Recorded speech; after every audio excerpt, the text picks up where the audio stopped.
Chapter 5 Spitting Image. There's a place I go inside my head sometimes. It's cool and dim in there, and you float like a cloud. No, you are a cloud. The kind you see in the sky on a windy day. The way they keep changing shape, except you can't really see it changing. It just sort of happens. And suddenly you realize the cloud that looks like a big hand with fat fingers now looks like a catcher's mitt or a big soft TV set, like that.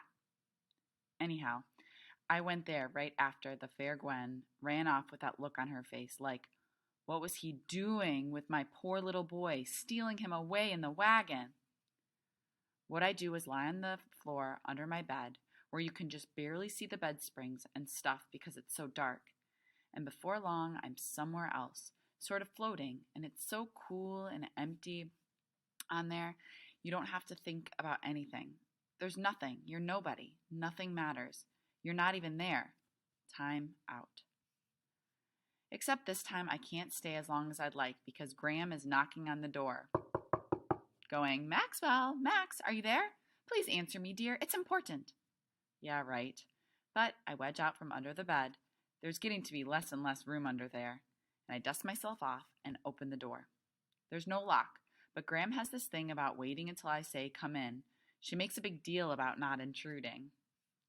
Maxwell, she says, and she takes a little step inside the room, and you can tell she'd rather not be here. She makes this face because the place is dark and messy, and probably it smells like my socks or whatever. Max, dear, I'm sorry to bother you. You know I never come into the basement, but I just got a call from Gwen Avery, and I think it's important. Uh-oh, I'm thinking.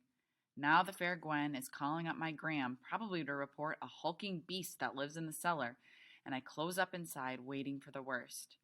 She called to say how sorry she was, Graham is saying. Huh? I guess she came to pick up her little boy. Is that right? You and Kevin were making friends? Making friends. What a wet idea that is. But Graham gets her feelings hurt pretty easy, so I don't actually say that. What I say is, yeah, I guess so. Graham is uneasy. I can see her eyes flitting nervously around the room, like she's crossing the border into a really foreign country. This is as good a place as any to mention that even though Graham is my grandmother, she doesn't look like a granny. She looks like a mother because she was, as she always says, a mere child myself when my real mother was born. So Graham was pretty young when she had Max's mom, right? So that means that she doesn't look like old and wrinkly. She probably just looks like a little bit older, right? Maybe even just a little older than some of your parents. Well, I get the impression poor Gwen wasn't expecting to see you looking so big, and now she thinks she's offended you. Does that make sense? I guess so. You know her, huh? Oh my, yes, says Graham. Gwen was a good friend of your mother's. They were both pregnant at the same time. Then later on, you and little Kevin went to the same daycare. Did you know that? I give a shrug because I don't really like Graham to know how much I remember about way back then.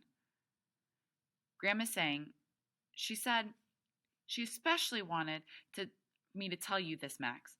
She said she's delighted that you and Kevin are going to be friends. That's the word she used, delighted. And she's invited you to supper. First thing, without thinking, I say, do I have to? Graham reaches out and puts her hand on my shoulder, real light and feathery. And you can feel how nervous she is just to touch me, and how it makes her uncomfortable to have to look up to me. Because, did I mention I'm a lot bigger than Graham? Bigger than Grim, too. Bigger than most people? It's true. Graham says, she feels bad about how she treated you, Maxwell, dear, and she wants to make it up to you. You don't have to go, but it would be the right thing to do. It was no big deal, I say. She just ran away is all. I guess I scared her. It wasn't you, Graham says. No? Then who was it scared her? Now she's got her tongue stuck, and you can see her swallowing in her throat like her mouth is dry. I'll just leave that to Gwen, she says.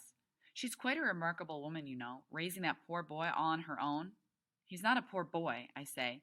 You should hear him talk. I think the rest of him is so small because his brain is so big. Yes, says Graham. Well, Graham is always saying that. Well, well. Like, it means something, which I guess it does to her. Anyhow, I agree to have supper with Freak and his mom, even though the idea of it makes me feel tensed up. Like there's a hand inside my stomach, and the hand is, making a fist. So, what does that kind of remind you of? We talked about it with our bell work the other day. Maybe fear? Worry? It turns out to be not so bad. The fair Gwen, right away, she's beaming at me, bouncing around the kitchen and talking a mile a minute, so fast the words kind of smooshed together. So did Susan, excuse me, your mother or your grandmother mention your mom and I were pals? That is, until she got married. Excuse me, I never could have been could have been could abide that man. I always thought that was crazy and scary. It is okay to say that you won't be offended. It's like this delay while I sort it out, and then I go, "Yeah, Graham told me." So let's just pause. What was she trying to say there? So I'm going to try to read it slower. So did Susan, excuse me, so did Susan, oh, excuse me, your grandmother, so Graham's name is Susan, mention your mom and I were pals? That is, and then he can't connect because she's talking too fast, right? Until she got married. Excuse me, I never, and then she keeps going. He can't, couldn't keep up. I could abide that man, so I couldn't stand him.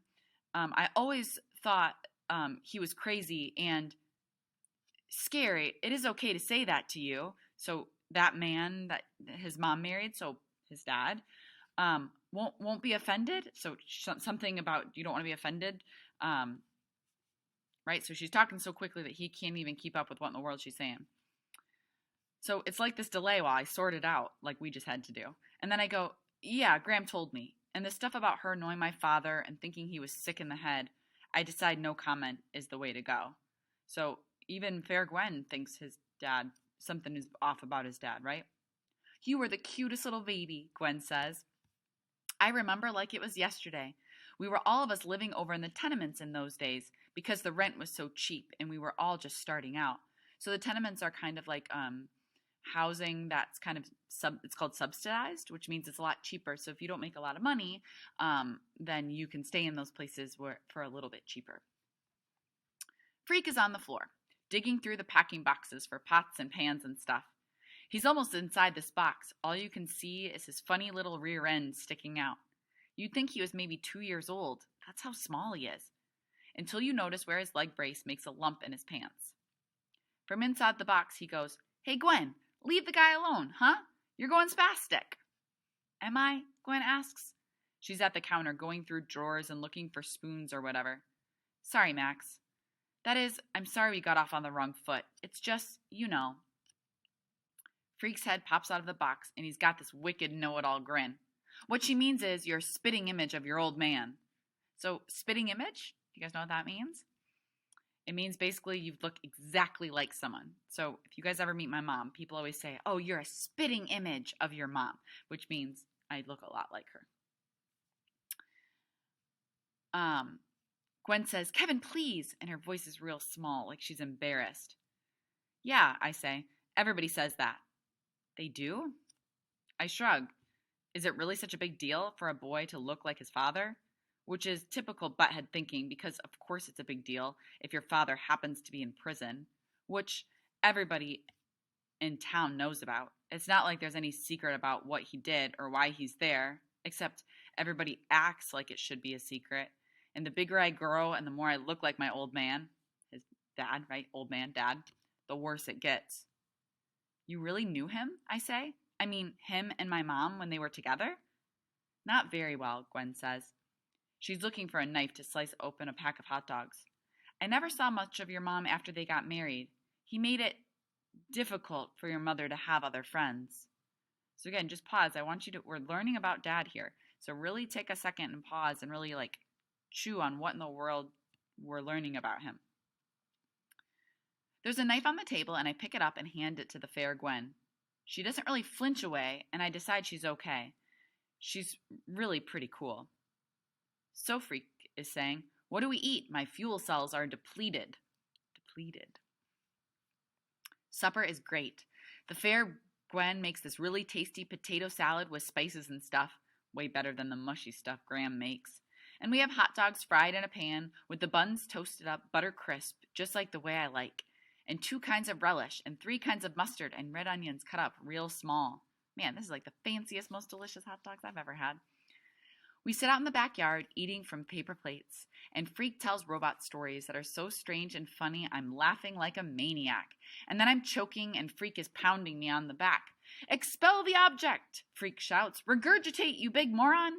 And he gives me another thump and I cough up this yucky mess. And I'm still laughing so hard my nose is running. What a goon. Except it really is funny. Me trying to sneeze a hot dog through my nose and we're both laughing like total morons. This is great, Gwen says, looking at Freak and me.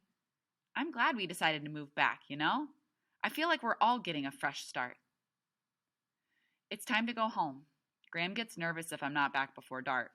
And everything seems real great, just like Gwen says. Except when I lie down on my bed, it hits me. Boom. And I'm crying like a baby. And the weird thing is, I'm happy. So I want to end with just reflect on that. Why would Max be crying? And also, why would he be so happy that he's crying?